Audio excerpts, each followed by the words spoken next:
here yet again to discuss perimenopause with a lady who's going through perimenopause like me, but she's on the latter end. This is Suzette Dejean. Welcome, Suzette. Thank you. It's good to have you on the program today. Thank you. I'm looking forward to hearing your story.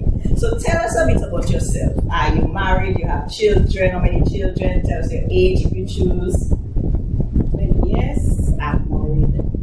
I've got 3 children, and I'm just 51.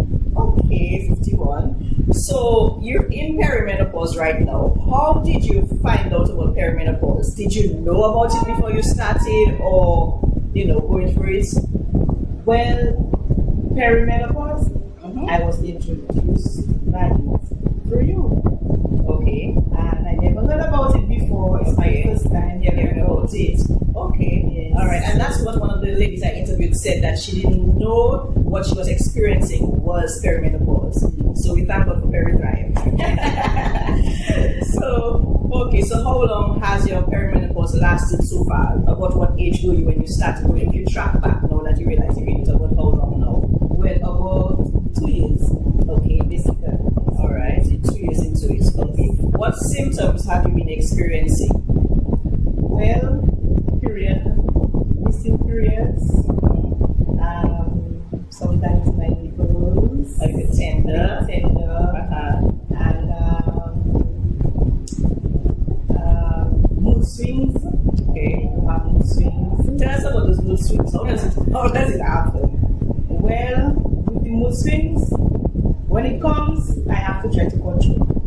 Because if I get out of control, I may say things I don't want to say. So I try my best to don't get on edge or irritated or aggravated, just stay calm. Okay, all right, that's good. Now, in answering the questions before this, as to the symptoms that you mentioned that you had a higher sex drive. Was your husband happy about that, or did that work out? Oh, well, yes, of course. All men, they love sex. So, at that time, which of course, going through it still, it can be very timid, like tame it. Okay, you have to control it. Okay, because I may not always get or have sex, even when I feel like it. Right. So sometimes I feel yes, that's right. I kind of have it under control. So it doesn't control you? No. All right, it's good. So, have you experienced forgetfulness? Sometimes memory lapses? Yes, I do. But I try my best to be a more listener than a talker, so that I will not forget certain things. Okay, all right.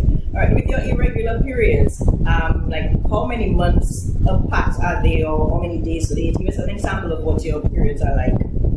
Okay.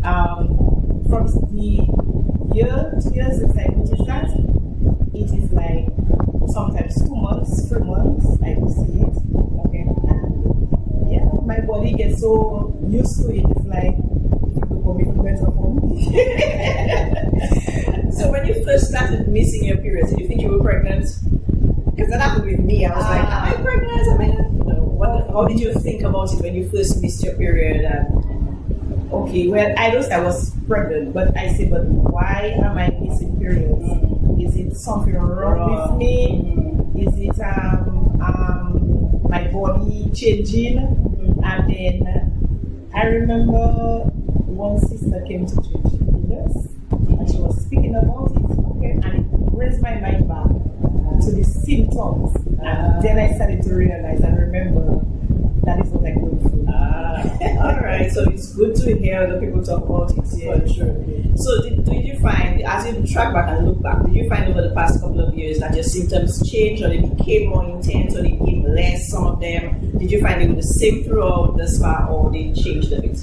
Well, it changed a bit, because getting older definitely will change a bit. So like, in terms of the period, timing, it's like to be taking a bit longer. Okay. If one stretched somewhere, this is one of it. And with the attitude, the behavior, yes. in terms of the mood swings, that is like, I guess it's less and less. So which is why I said at the beginning, you you're on the latter end, because I noticed from what you said to me, if your periods are so far past, it will be somebody that would be on the latter end of perimenopause. Whereas somebody like me who has just begun, it's like I'm still getting like on a monthly basis, it will be late or early and so on. But as you're getting stretched out, it seems like you're really on the latter end. So it's good to hear the story of somebody on the latter end. Okay, so far, what has been the most difficult part of perimenopause for you?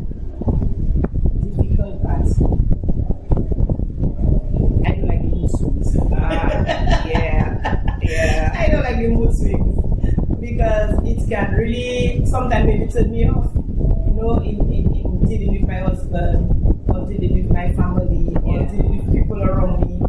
And it's when I think back, I just have to stay calm for it not to take over. This is my worst part, and I don't like it. Yes. But the bread part, I can handle that. Alright. So does your husband know you're going through perimenopause? Did he know all this time, and what is his reaction? Does he know? Did he know? Well, I'm not sure if he noticed. Okay. Alright. Sure, because I don't speak about that. Okay. And so your children, do they know? They know? Are you? No. Okay. Nobody except me. Okay. And me and those who will be listening, right? So what would you say has helped you the most during your perimenopause journey? Are you taking or did you take any herbs or foods? Because I know that you're into the natural way of living. So, I'm not talking about pills and tablets, but certain supplements, maybe health supplements or certain herbs or some foods that you would do you find. Did you take anything for to help with any of your symptoms? Yes, I do. Because I'm a natural person when it comes to eating. So in terms of like let's say the period, before when I get to realize that the period was changing, I used to be drinking a bush and it kind of lessened it. I used to get cramps and it lessened it. And it's like it was a natural thing, and I don't take no medication in terms of like they say when you get older take vitamins and that. No, I only change my diet, my way of eating. And things like I have to stop eating just so that the body can remain as healthy as possible. So you changed to a healthier way of eating, so that's what has helped you. Yes. Now, do you remember the name of the bush that you took to help with your periods? Well, I took that bush, Dejean, okay. and then I took the raspberry. Okay. And then at one time I was taking the it have another name, I forget the name of that bush, but it's full of them. I used to take. And it really helped me. One of them is a bit bitter because they say when you clean your blood and you clean your inside, it tends to change your feeling, your way. And then that another bush, moringa. Yes. I used to take moringa. Yes. I used to take that a lot. Yes. I'm taking it now because it's helping me with my iron levels and the fatigue. It gives me energy because I used to really tired, and that's one of the symptoms of perimenopause as well. Yes. So I started taking it, and there's a blog on the post on the blog about moringa for perimenopause fatigue. So that's one thing. So that's good. So I'm on the right track. Oh yes, you took it. I took it. Alright, so we have Dejean and raspberry. Yes. Okay, so that's two things that can help because I've known that raspberry, for example, the leaf is very good for a woman's reproductive system. Right. So it's good to imagine that it will be helpful in perimenopause. Yes, it does. Right. So you've been experiencing your periods far apart. So how do you feel about when you have no more periods anymore? That time when you have entered menopause, when you have 12 straight months when there's no period and you have entered menopause. How do you feel about that part? Well, I haven't really been at that part yet. No, but how do you feel about anticipating it? Like looking forward? Are you looking forward to it, or it doesn't really matter? Okay, well, to me, as we say, it doesn't really matter. When it comes, if it don't come, it's okay. I'm happy. I've had some women tell me, "Oh, I can't wait for it to finish." Or some of them said, "Oh, I'm so glad I don't have my periods anymore." So you see, it's good to get the stories of different people because to someone else like you, it doesn't really matter. To somebody else, be like, "I can't wait to get out of this thing." So the person listening will be like, "Okay, so I'm not so strange that I don't feel anyway about it." And somebody else is saying, "You're so happy." It's good to hear your story.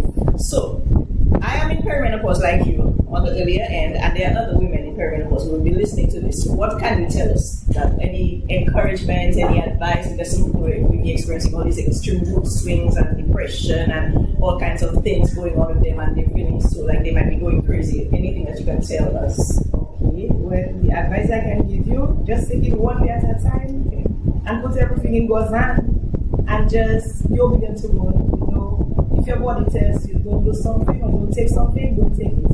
Because I feel and believe that it could be a way of God telling you how to take care of your body, or to take care of yourself.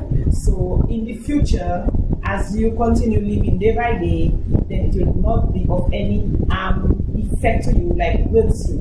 But you know that God is taking control.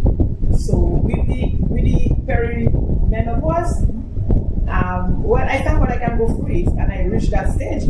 Knowing, you know, it's like an experience for me. So I thank God for it. Well, it's good to hear you say you thank God for it, because you know some women are like, I hate this stage. I can't. And that is one of the reasons for this blog and the Perimenopause TV, is to help women to thrive in perimenopause, not to just feel like they're so down and depressed about the whole story, and they don't, to help them to understand that they don't have to look at it with sadness or disgust. They can actually thrive through it and enjoy the process and do things and hear the stories of what women did, that they can experience it in a better way, do something to help. So it's good to hear you say you thank God for the process. That is good, because it is like preparing my mind.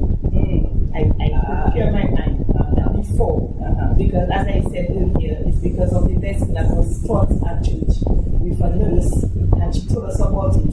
So it's like it has always been on my mind what to expect, even during sex, after sex, and when my body changes. So I have to prepare my mind for that. So I say when the symptoms come, if it comes, when it comes, I will be ready. That's good. Mental preparedness is important, because if you know, like I'm about to ask you a question about those who are not yet in it, if you know beforehand, you can prepare yourself. So to those in their 20s, early 30s, because some people do experience it in their 30s, but those who are not even in their early 40s, who have not yet started experiencing, what advice would you give those who are not yet in perimenopause? Well, it's something that we always know. Some people, they don't feel anything. Right. Some people, they don't have those symptoms. So yes, they are, but it might be under control, like mild symptoms. So if you're young and you have to go through that, just don't stress yourself, because stressing can make it worse. You know, putting double pressure on yourself and your body and your period. Because with women, with period, sometimes based on how your living is, it's stressful. It can affect it very much. Right. So I can just advise them to, like, just when it comes, take it one day at a time. Very good. And the mental preparedness that you mentioned is extremely important. Yes. When you hear about it, you read up on it, even though you're not going through it yet. Right. So when this happens to you, you won't think, something wrong with me, man. I'm going crazy. What is happening? Because I had this friend that she was wondering what was wrong with her until she understood that she was in perimenopause. So it's good to read up in advance and to hear the stories of women. You know, I found that not very many women share those stories a lot.